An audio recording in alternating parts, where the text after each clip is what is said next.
인사 나누겠습니다. 샬롬. 네, 우리 주변 분들하고 인사 나눕시다. 샬롬. 예. 오늘은 잠언 9장 13절로 18절 말씀 함께 보겠습니다.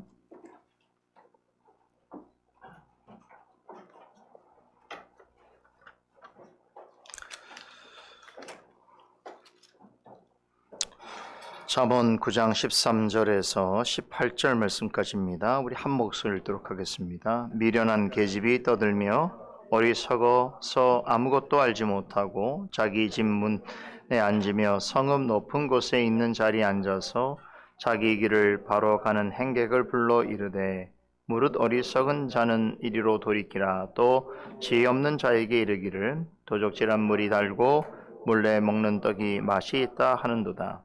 오직 그 어리석은 자는 죽은 자가 그의 곳에 있는 것과 그의 객들이 음부 깊은 곳에 있는 것을 알지 못하느니라. 아멘. 우리는 지난주에 잠언 9장의 두 번째 단락 내용을 살펴봤는데요. 오늘은 마지막 단락 내용입니다. 지난주에도 말씀드렸듯이 9장은 우리가 앞서 살펴왔던 잠언 1장에서 8장까지의 전체 내용의 결론에 해당되어지는 부분입니다. 우리는 그동안 잠언 1장에서 8장까지 많은 교훈들을 살펴보았지요. 그런데 잠언 기자는 9장에서 그 많은 교훈들 가운데서 결론 중에 결론이 되는 내용을 한 문장으로 요약해서 전해주고 있습니다. 자, 혹시 어떤 내용일까요? 한번 보세요. 힌트를 드리자면 지난주 살펴봤던 7절에서 12절 말씀 가운데 한 문장으로 기록되어 있습니다. 자, 여러분 같으면 무엇을 잠언 1장에서 8장 전체 내용의 결론으로 제시하겠습니까? 몇 절 같습니까? 9장 누가 그랬는데 9장 몇 절이라고요? 9장 10절이에요. 맞습니다. 9장 10절 보십시다. 우리 한번 한 목소리 읽겠습니다. 여호와를 경외하는 것이 지혜의 근본이요 거룩하신 자를 아는 것이 명철이니라. 자, 여러분 이게 왜 1장에서 8장까지의 전체 내용의 핵심이고 또 결론이라고 말하는가 하면 잠언 기자가 잠언서를 처음 시작하면서부터 앞으로 전개될 모든 교훈과 관련해서 이미 전체 주제로서 이 말씀을 언급한 적이 있죠. 잠언 1장 7절입니다. 여호와를 경외하는 것이 지식의 근본이오늘 미련한 자는 지혜와 훈계를 멸시하느니라 라고 하는 말씀입니다. 그러니까 잠언 기자는 의도적으로 이 동일한 말씀을 잠언 1장 7절에서 즉 이제 본론이 시작되어지는 바로 그 앞에서 먼저 제시를 하고 그리고 잠언 1장에서 8장 내용 전체를 다시 요약하는 9장에서 결론 부분에서 다시 한번 제시를 하고 있습니다. 이렇게 반복적으로 이 두 구절이 진술된다는 것은 잠언 기자의 의도가 반영된 것이고 나아가서는 성령께서 그를 통해서 이 잠언 말씀이 무엇을 이야기하는지를 잘 말씀해 주고 있는 것이지요. 다시 말해서 성령께서 잠언 1장에서 8장까지 이 전체 내용을 통하여 우리에게 말씀하려고 하는 가장 중요한 주제를 이야기하자면 그것은 지혜와 하나님의 경외입니다. 하나님을 경외하는 것은 하나님의 형상대로 지음받은 사람이 마땅히 행할 도리요 본분이지요. 자, 그렇다면 사람이 어떻게 해야 하나님을 경외하는 삶을 살 수 있겠는가? 바로 이 질문에 응답하는 것이 바로 잠언입니다. 잠언 말씀을 기록한 목적을 한마디로 얘기하자면 어떻게 해야 사람이 하나님을 경외하는 삶을 살 수 있겠는가 하는 것이지요. 자, 하나님을 경외하는 삶을 살려면 반드시 필요한 것이 있는데 그것이 바로 지혜라는 것입니다. 그런데 이 지혜는 우리가 알고 있는 세상의 지혜와는 다른 것이라는 것이죠. 이 지혜는 하나님의 계시로 말미암아 주어진 것입니다. 더군다나 이 지혜가 대단히 중요한 것은 이것은 구원과 영생을 가져다 주는 생명의 지혜입니다.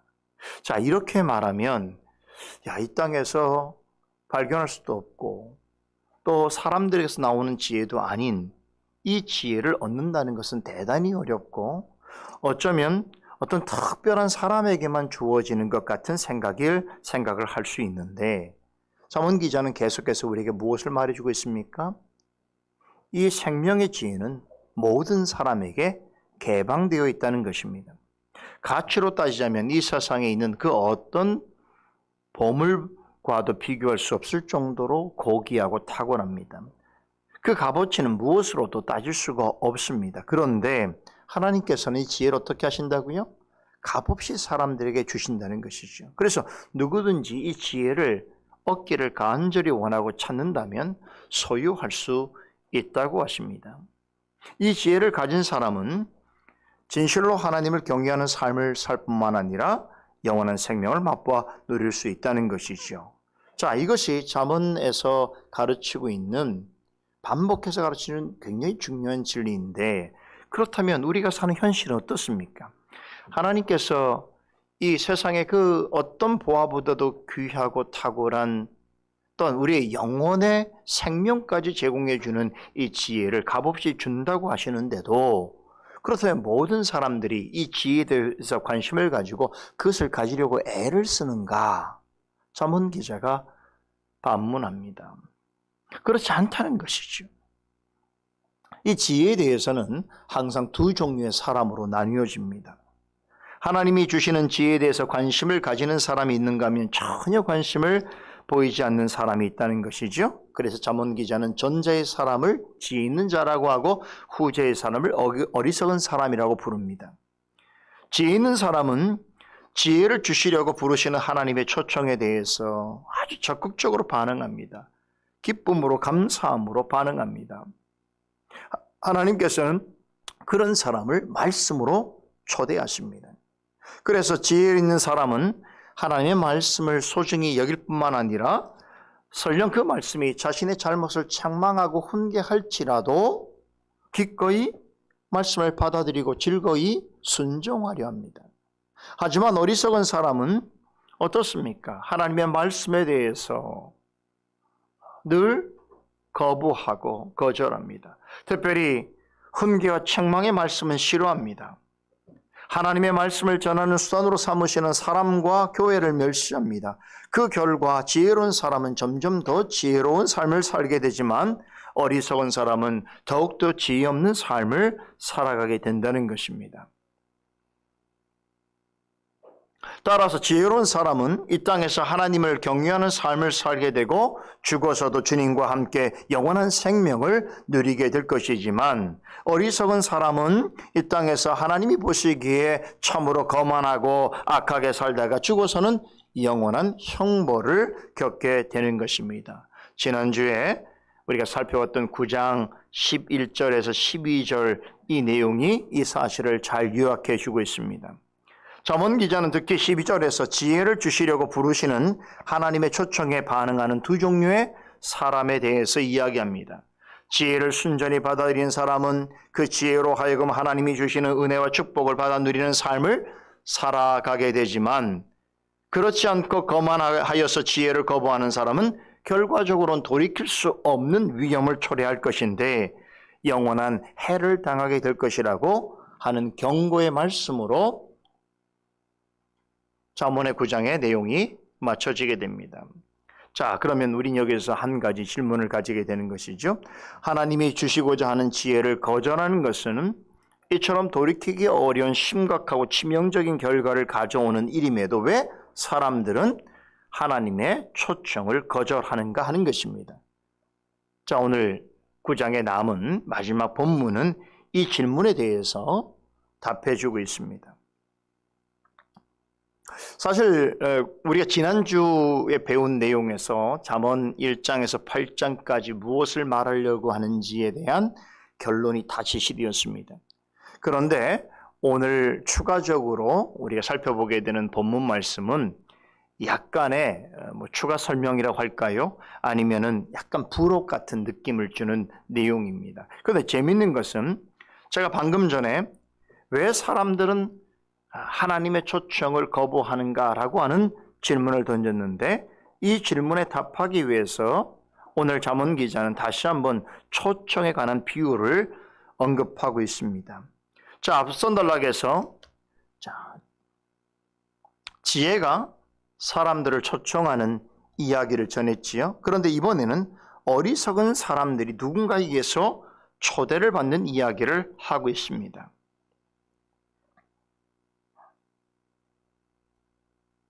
어리석은 사람이란 하나님이 거저 주시는 그러나 고귀한 지혜에 대해서 관심이 없거나 지혜를 거부하는 사람입니다.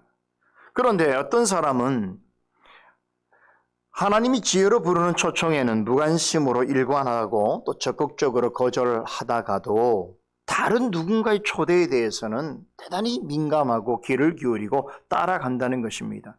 그 13절에는 이런 사람을 초대하는 이가 누구인지를 밝혀주고 있는데, 이 사람을 가리켜 미련한 계집이다라고 부릅니다. 이 여인은 우리가 앞서 살펴보았던 음녀와 같은 개념의 인물입니다. 다시 말해서 사람들을 어떻게 하면 죄와 죽음으로 이끌어 가려고 하는 그런 사람인 것이지요. 이 여인은 우리가 지금까지 살펴왔던 지혜와 완전히 대척점에 서 있는 인물입니다. 자, 그런데 한 가지 흥미로운 점은, 지혜도 여인으로 소개하고 있고 음란한 이 미련한 계집도 여인으로 소개하고 있는데 두 여인으로 비유하고 있는 거예요. 그런데 이 미련한 계집, 즉 사람을 죄와 죽음으로 이끌어 가기 위해서 어리석은 자들을 늘 초청하고 있는 이 여인도 지혜와 비슷한 행동을 한다는 것입니다. 다시 말해서 큰 소리로 지혜가 광장에서 길거리에서 사람들을 부르듯이 이 여인도 높은 곳에서, 사람들이 다 볼만한 곳에서 사람들을 초대하여서 자신의 집으로 인도해 간다는 것입니다. 지혜가 사람들을 초대하듯이 미련한 여인도 사람들을 초청합니다. 자, 여기에 잠언 기자가 말하고 있는 참 지혜를 우리가 보게 되는데요. 자, 또 나아가서 이 말씀은 모든 인류가 들어야 하는 보편적인 진리와 교훈이 담겨져 있습니다. 사람은 이 땅을 살아가면서 이 두 가지 종류의 초청을 받게 되어 있습니다. 또 모든 사람은 이 두 초청 중에 하나를 따라가게 되어 있습니다. 이러한 초청에 대해서 어떤 반응을 보이냐에 따라서 하나님이 보실 때에 지혜로운 자와 어리석은 자로 판명나는 것입니다. 지혜가 부르는 소리를 듣고 지혜를 얻고자 지혜가 지은 집으로 나오는 사람도 있지만, 미련한 여인이 부르는 초청을 귀담아 듣고 거기에 반응해서 음란하고 음울한 그녀의 집으로 들어가는 이들도 있다는 것이죠. 전자가 그리스도께서 복음으로 하나님이 값없이 주신 영생을 얻기 위해서 교회로 부르시는 초대라고 한다면, 후자는 그리스도를 반역하고 말씀을 거부하는 거만하고 악한 자들이 듣기에 좋은 말, 달콤한 말로 꼬드김이지만 실제로는 악으로 달려가게 하고 죽음의 길로 부르는 초대인 것입니다. 자, 그런데 모든 사람은 사는 동안 이 두 종류의 중에 하나의 초대는 반드시 받게 되고 거기에 응하게 되어 있습니다. 그러나 대단히 안타깝게도 많은 사람들은 그리스도께서 진리로 지혜로 초청하는 것보다는 미련한 여자의 초대에 더 민감하게 반응합니다. 즉 생명과 의와 거룩을 얻을 수 있는 잔치상이 마련되어 있는 교회로 나오라고 하는 주님의 초대는 무시하지만 거짓되고 교만한 자들이 전하는 초대에는 귀담아 듣고 적극적으로 반응합니다.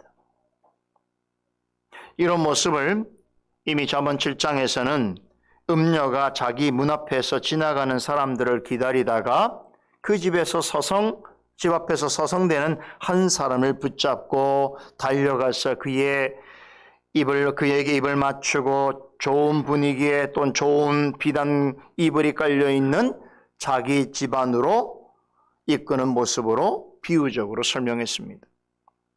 여기서 음녀는 사탄과 혹은 사탄의 생각에 동조하는 어둠의 세력을 의미합니다. 그래서 적그리스도일 수도 있고 또 거짓 선지자나 거짓 목자나 거짓 선생이나 거짓 형제일 수도 있습니다. 언제나 이들은 미혹하는 말과 행동으로 사람들을 죄와 사망의 길로 인도합니다. 에덴 동산에서 하와를 유혹하고 속인 사단을 연상해 보면 알 수 있습니다. 사탄은 하와로 하여금 진짜 믿지 않으면 안 될 것 같은 말로 속였습니다. 자신이 하는 말에 뭔가 대단한 것이 있는 것처럼 꼬드겼습니다.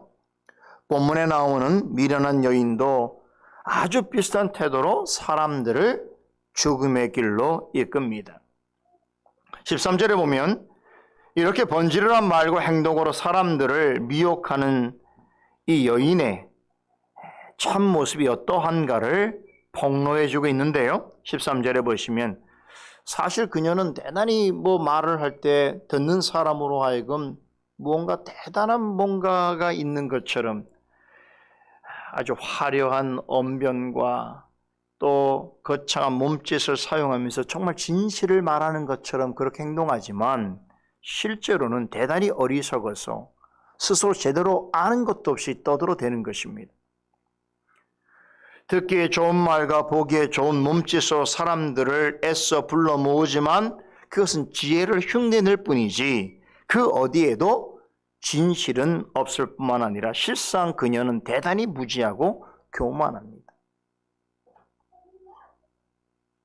그런데 하와와 아담이 사탄이 전한 말에 속아 넘어갔듯이 세상의 많은 사람들도 이 어리석고 교만하며 실제로는 아무 진실도 없고 또 교만한 이런 자의 말에 마음을 빼앗깁니다.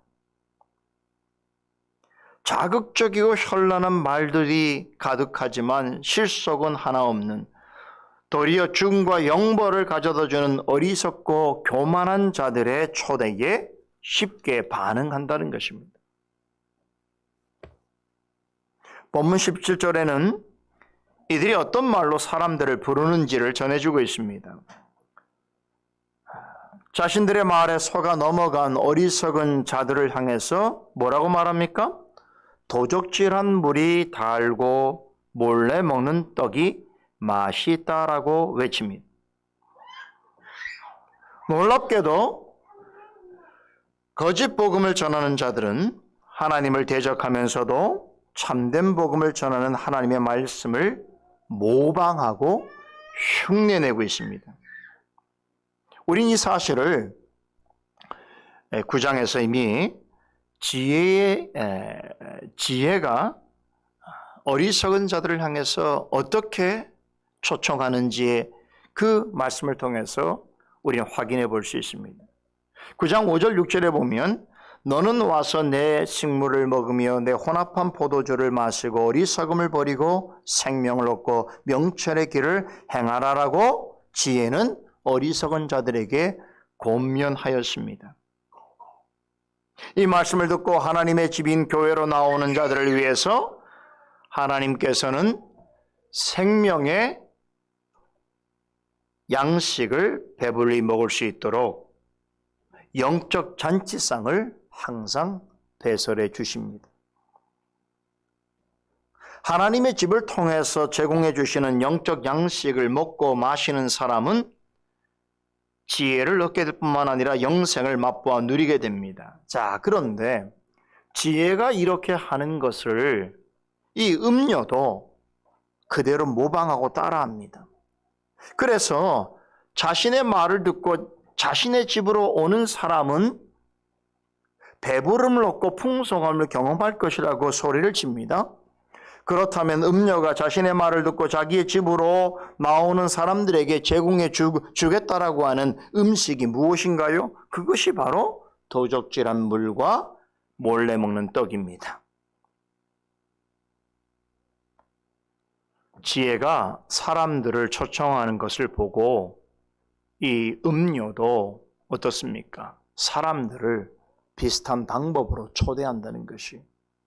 그 사탄은 그리스도가 어떻게 사람들에게 영향을 끼치고 사람을 변화시키고 구원하시는지를 너무나 잘 알기 때문에 그와 유사한 방법으로 그렇게 사람들을 속이지만 실제로 어떻습니까? 죄와 사망으로 이끄는 것이지요. 그 목적만큼은 변화가 없는 것이에요. 음녀는 이렇게 지혜가 영적인 풍성한 양식을 마련해 놓고 어리석은 자들을 불러서 그들에게 영적인 배부름과 풍성함을 경험하게 해주는 것을 보고 음녀 역시 자신도 자신의 집으로 나오는 사람들에게 있어서는 큰 배부름과 만족감을 경험할 수 있도록 해주겠다라고 그렇게 호소한 것입니다. 그러면서 자신의 집으로 나오는 자들에게 제공해 주는 것이 도적질한 물과 몰래 먹는 떡입니다. 여러분, 도적질한 물과 몰래 먹는 떡은 무엇을 말하는 것일까요? 이것은 불의한 것입니다. 깨끗하지 못한 것입니다. 정당하지 않은 것입니다. 그런데 사람들이 가지고 있는 부패한 본성을 만족시키는 데는 이보다도 좋은 것이 없습니다. 여러분, 우리가 사는 세상에는 불법적이고 불의한 일들이 너무나 많지요. 우리는 그런 일들을 늘 뉴스를 통해서 우린 전해 듣습니다. 사람들이 어떤 데 더 즐거움을 느끼고 쾌락을 느끼는 줄 아세요? 뭔가 금지된 일을 할 때입니다. 정상적인 사랑을 하는 것보다 불륜을 행할 때, 합법적인 노동을 통해서 무엇을 얻는 것보다 비정상적이고 은밀한 방법을 통해서 더 많은 물질을 얻을 때에 사람들은 더 큰 스릴과 쾌감을 느낍니다. 왜 그런 줄 아세요? 바로 인간의 타락한 본성 때문입니다. 참된 말을 할 때보다 거짓말을 할 때 더 스릴 있고, 참된 말로 사람을 설득할 때보다 거짓된 말로 사람을 속일 때에 내심, 쾌감을 느낀다는 것이지요. 사단과 악한 자들은 사람의 타락한 본성이 무엇을 요구하는지를 너무나 잘 압니다. 그래서 부패한 본성을 만족시킬 수 있는 것들을 앞세워서 사람들을 미혹합니다. 부패한 본성에 따라 사는 사람들은 도적질한 물과 훔친 떡을 더 좋아하기 때문에 그렇습니다. 세상에는 누가 주든 상관없이 이런 것들로 자신들의 배를 배불리게 하고 만족을 느끼게 해준다고 하면 여러분, 그것이 불법적이든 잘못된 것이든지 개의치 않고 나올 사람들이 너무나 많습니다. 그죠? 자기가 행하는 불이나 불법에는 늘 눈 감고 있으면서 남이 조금만 그렇게 하면 또 그것은 왜 그렇게 화를 내고 뭐 큰 잘못을 하는 것처럼 자신은 매우 깨끗하고 의롭고 정당한 사람인 것처럼 그렇게 행동들을 하지요. 그러면서 자신이 갖고 있는 그 불의함과 불법은 어떻습니까? 가리고 남의 하는 그 작은 일에는 정죄하고 비난합니다. 그러면서 속으로 쾌감을 느끼는 것이죠.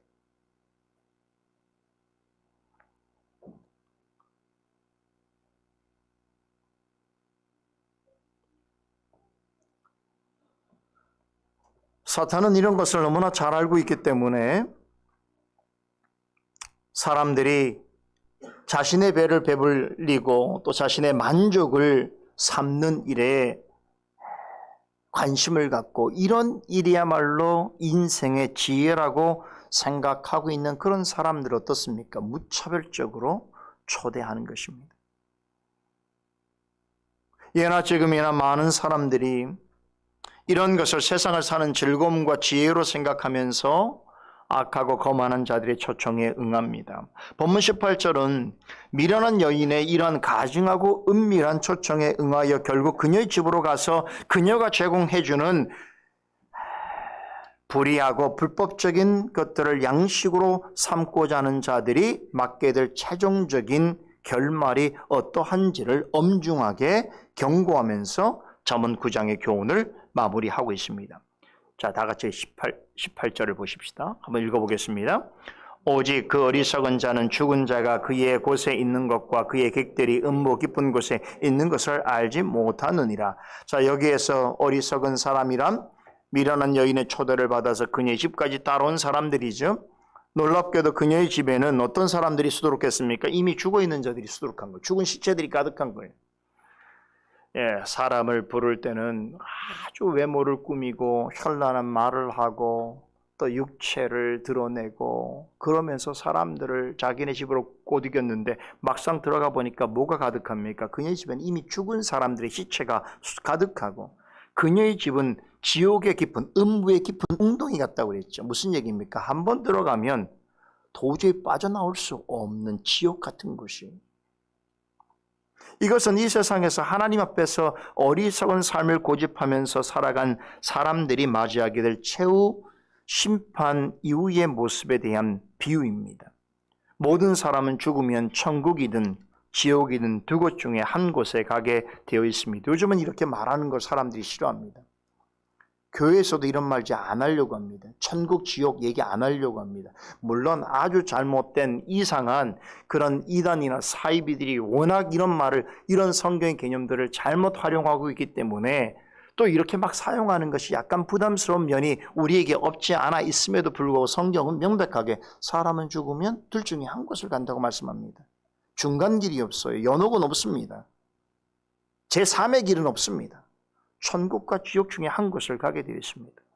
이 땅을 사는 동안 하나님이 주시는 지혜의 초청에 응해서 하나님의 말씀이 가르치는 바에 따라서 지혜롭게 산 사람들은 영원한 생명이 보장된 천국의 삶을 맛보게 될 것입니다. 하나님이 보시기에 이런 사람은 가장 지혜로운 인생입니다. 반면에 사는 동안 계속적인 지혜의 초청에도 불구하고 음료와 같은 어리석고 교만한 자들의 초청에 응하여서 결국 그들이 제시하는 죽음의 길로 나아감으로 죽음 후에 지옥에서 영원한 형벌을 받게 된다면 세상에서 사는 동안 스스로 지혜 있게 산 것이라고 생각하고 자기의 인생에 스스로 만족한다 하여도 하나님 앞에서는 가장 비참하고 불행함이 어리석은 인생입니다. 18절은 이들이 세상을 사는 동안 그러한 삶을 택하였음에도 최후 심판을 받게 되는 날에는 죽음 이후에 하나님의 심판이 있는지도 몰랐고 천국과 지옥이 있는지도 몰랐고 자신이 음부의 깊은 곳에서 영벌을 받게 될 것인지도 몰랐다라고 변명하게 될 것이라고 전하고 있습니다. 그러나 복음을 듣고 돌이키고 주님의 몸된 교회로 나와서 친히 준비해 주신 생명의 양식을 먹고 그렇게 살아가는 그런 일은 우리가 이 땅을 살아가는 동안에만 허락하신 일이라는 것을 결코 잊어서는 안 됩니다. 죽어서 또 다른 기회를 주시는 것이 아닙니다. 어리석은 자들이 영원토록 거처할 음부에서는 하나님을 기억하거나 찬양할 수 없습니다. 그것은 오직 슬픔과 고통뿐입니다. 영원한 슬픔과 고통만 있습니다. 그때에는 이미 죽은 자들 뿐이고 그들은 영원한 고통을 받게 될 줄을 몰랐다는 그런 핑계, 그것은 통하지 않을 것입니다. 그렇다면 사는 동안 영원한 생명으로의 초대와 영원한 사망으로의 초대 중에서 여러분은 어느 것을 택하기를 원하십니까? 당연히 우리는 영원한 생명으로 초대받기를 원합니다. 그렇다면 우리가 해야 할 일이 있습니다. 그것은 하나님께서 우리를 부르시는 초청에 민감하게 반응해야 하는 것입니다. 하나님께서는 말씀으로 우리를 초청하십니다. 그러므로 하나님의 말씀을 잘 듣고 바르게 깨닫고 올바르게 행하는 것이야말로 하나님의 부르심에 합당한 지혜롭고 현명한 삶이 되는 줄을 믿으시기 바랍니다. 이 기회는 우리가 이 생을 살아가는 동안에만 허락하시는 일입니다.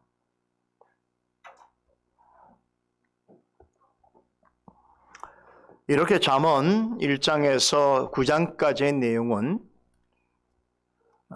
하나님을 경외하는 삶을 어떻게 살아갈 수 있는가라고 하는 것에 있어서 하나님이 주시는 지혜로 말미암아 살아갈 수 있다는 것을 여러 비유와 은유와 수사를 통해서 우리에게 반복적으로 강조해서 교훈해 주고 있습니다. 자, 이제 우리가 그래서 9장 전체를 포함해서 9장까지의 전체 내용을 포함해서 전체 교훈이 되고 있는 한마디 요약된 말씀을 읽으면서 제가 오늘 보니까 33주 동안 이 잠언 말씀을 전해드렸더라고요.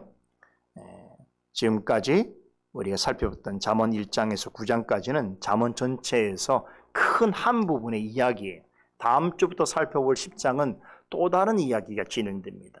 그래서 오늘 우리가 이 내용을 정리하면서 이제 9장까지의 전체 교훈 중에서 우리가 한마디로 요약할 수 있는 말씀을 읽어보면서 마치도록 하겠습니다. 그 내용은 잠언 9장 10절로 12절입니다.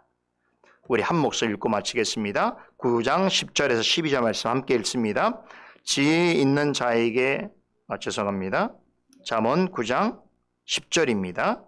여호와를 경외하는 것이 지혜의 근본이요 거룩한 자를 아는 것이 명철이니라.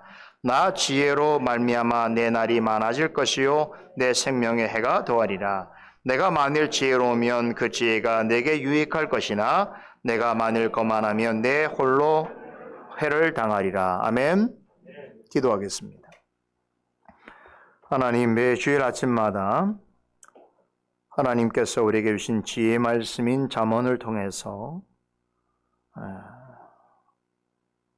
하나님을 믿는 백성이 가져야 할 참된 지식이 무엇이며 또한 구원의 지혜가 무엇인지를 명확하게 깨달아갈 수 있도록 하심을 감사드리옵나이다. 우리가 무지하다면 늘 가까이 있는 보물이어도 쓸모없이 여길 수 있사오나 우리가 지혜롭다면 참으로 하나님께서 우리에게 조금 밝히 드러내시는 그 진리도 가장 귀한 보석으로 여길 수 있을 것입니다.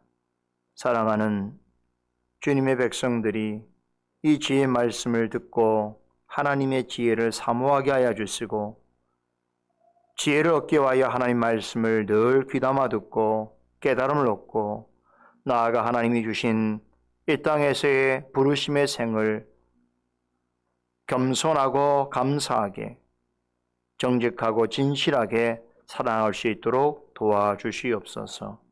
모든 것 감사드리며 예수 그리스도 이름으로 기도드리옵나이다. 아멘.